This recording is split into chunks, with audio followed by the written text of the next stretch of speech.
David with Fantasy Draft Assistant. In this video I'm going to show two new features that have been added to the Draft Tracker in Fantasy Draft Assistant version 5. One is custom views and one is the auto tracker. So to start with custom views, you see here I've already launched the Draft Tracker in Fantasy Draft Assistant version 5, and in the toolbar I now see a toolbox button, and when you click that I will get this add new view option. What this will do is add a brand new screen to our draft tracker. And the first thing we'll see on this screen is a whole bunch of options where you can determine what you want to see on this screen. So the first thing at the top is which columns we want to see. And I've listed pretty much any column that you would want to see. There's different options here for the same kind of column. For instance, you can do player, which is your normal view, like RB, A, Peterson, MIN5. But if you'd rather see just the name, just the last name, just the team, those options are all here. Or just the buy. Your new columns, ratings, targets. You can see the status, either the icon, which is kind of the classic view, or the text spelled out. Same with the notes.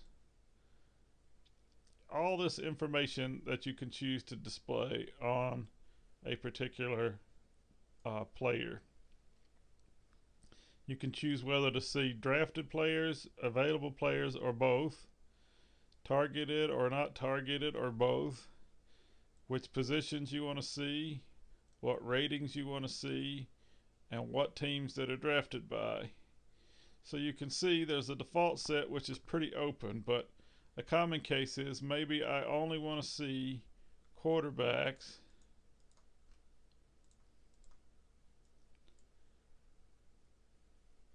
that are available. So you can either click the apply button or you can click this left arrow to apply that change. And so you can see what I get is a screen that has just the quarterbacks who are available. And there's a draft button that is an optional column that you can include or choose not to include. So now when I draft Aaron Rodgers, he's no longer on the screen. The thing about custom views are you can have as many of these as you want. So I can create another view by clicking this drop down, add new view, and I will get a second screen that looks just like the same options. And I can, instead of showing quarterbacks, I can show just running backs.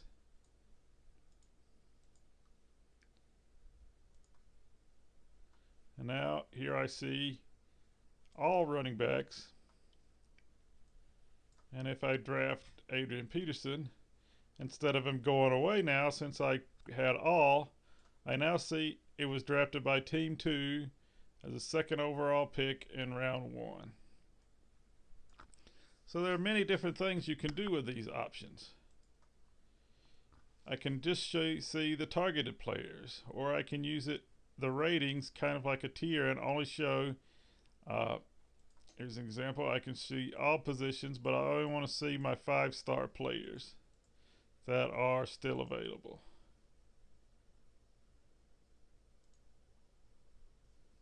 And now here are the 5-star players that are available. And this would allow me to track as the top players on my board go away. I can still see who's left that I have classified as a top end player. And these screens can be positioned just like the other screens. If you've looked at the dock mode versus floating mode demo, I can click and drag and I can choose to place them on top of each other. So now that I have two, one is my 5-star, one is my available quarterback. Note also that these titles, they will populate by default, but if you want to call available quarterback, whatever you want to call it here, just quarterback, apply, and now the screen is called just quarterback. So in this way you can build windows in any way you see fit. You can have one for each position, one for targets, as I mentioned earlier, one for tiers, and any combination you choose. If you watch the dock mode versus floating mode video where I show how to save a form alignment, these new windows will also be saved with your form alignments. So if you want to have different combinations of custom views, you can certainly do that. And you can use those in place of, for instance, the available players or the all players drafted screens. It's completely up to you. This really adds a lot of power to the draft assistant, and you can create your own configurations of screens.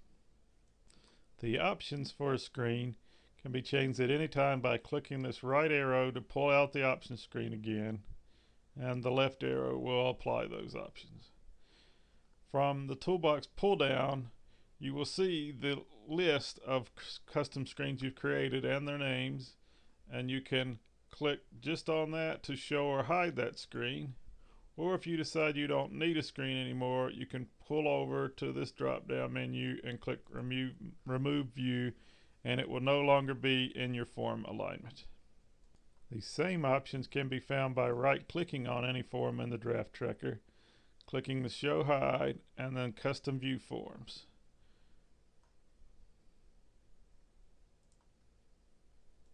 Now let's move on to the auto tracker.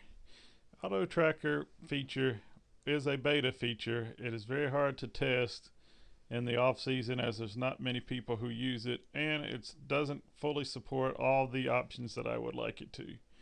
But for the meantime, it is there for your use. But I would advise you to try it on a mock draft before trying it on your actual draft. So to see auto tracker, I'm going to switch over to floating mode. So you can see behind my window that I've already launched a CBS draft that starts in 2 minutes. And what I want to do is undo these picks. So to start the auto tracker, first you have to launch your draft in IE, and at the moment only Internet Explorer is supported. So you click this auto tracker icon, and it will ask you what draft type. And currently I only support 2 draft types, CBS Sports and My Fantasy League. And there's some technical reasons for that, but I hope in the future I can open this up to more draft types. So in this case I'm doing a CBS Sports draft, and then it will ask me which window of the windows that I have open in CBS is the draft room. And you can see it's by default selected that it's this draft room window. And there's also a frequency here for how often the auto tracker checks. Now what the auto tracker is going to do when it's running, it's going to communicate with the draft room and automatically make picks as they occur. So in this way you can watch your draft and not have to be following and updating the draft tracker in Fantasy Draft Assistant as your draft goes on. This will be very helpful. You can spend more time planning your picks and watching your opponent's picks rather than keeping the draft tracker up to date. So once I pick those 2 options, I can click connect, and there's a screen that pops up in the lower right corner that says the auto tracker has been connected. So we've got about 30 seconds here. So once the draft actually starts, we'll see it start to pick up picks. I'm going to pause the video momentarily so we don't have 20 seconds of dead time.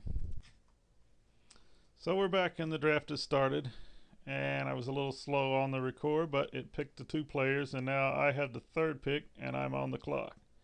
So I'm going to click Marshawn Lynch, and I'll click draft in the draft room, and you can see the draft tracker is following along. I'm not clicking anything. It's picking the picks as it goes until I'm on the clock again. So this should be very helpful for those 2 draft types. As I mentioned, it's currently limited only to CBS and My Fantasy League for technical reasons, and you must be using IE. But in those cases, it will follow your draft for you, and you no longer have to make picks. If at any point you decide you don't want auto tracker running, simply click the auto tracker on the toolbar, and that will disconnect the auto tracker from your draft, and now you have control to do just as you would normally do. So I hope these 2 features that are new to Fantasy Draft Assistant version 5 will be helpful to you. Thanks for watching these videos. If you need more information, please go to my website. Thanks.